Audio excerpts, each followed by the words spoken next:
دگل نزیک بونا بیروریا 6 سالیا مشا برا واشنطن یا سال 1963 الینور هولمز نورتن وان روژا لیبرتینکو یک جرک خرابو.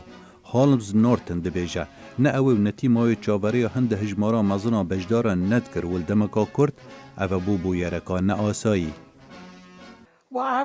دما از لسر پیسکا مانیمنتا لینکن بوم من گود بیروکا کو از جور دماهیا بجدار بویا نابینم او سرهاتیه کا تایبت دجیانا من دا. بجدارن خونیشاندانه به شمندفرو فروکا و باسان و اتومبیلن تایبت و حتی به پیان بره واشنطن و دچون ول در دور مانومنتا لینکن کومبون و داخوازا درفتن کار و آزادیان کرن. جبر کو لحف هاتنا واشنطن هنیا مازن بو چتش جه بارکشتر نبو 250,000 کس آماده بون. بجدار بویان سرودا مافن سیویل دگوتن و ریبرین سیویل گوتار پیشکش کرن و جوانا گوتارکا بالکش کو یا دکتر مارتن لوثر کینگ جونیور بو. هولمز نورتن دبیجه زارا و گوتار با آوائه که بو کو نایتش بیر کرن.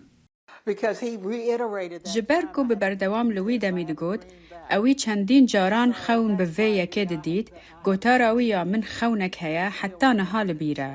دراستی دا یک سر پشتی لحف هاتنا پتر جه 250,000 کسان کو داخوازا درفتن کار و آزادیان دکرن سر و کندی پیامک در کرد و سوز دا پشگیریا قانون سیویل و نهیلان آستنگ انکار و پروردکا باشتر و بردستکرنا درفتن کاری بکد و لسال اندیفرا قانون مافن سیویل و قانون مافن دنگدانه و وکهویا آکنجیبون هاتنا پجراندن.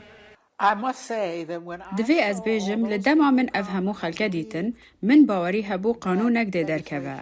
زحمت ابو کنگریسی 250,000 کسان پشگوه باویجه و بیگمان قانون مافن سیویل یا سالا 63 و قانون دنگدان یا سالا 65 جه انجام وی چالاکیه بو.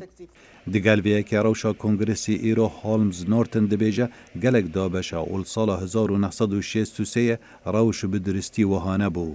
هر واسا دبیجه یا از حز دکم ببینم ولدماوی بیروری ساخت کینه و همو به هفرا کار بکن بو بدست خستنا آرمانجکا گرنگ دگل دمانا دابش بونا کنگرسی. خالد فتاح، دنگ امریکا.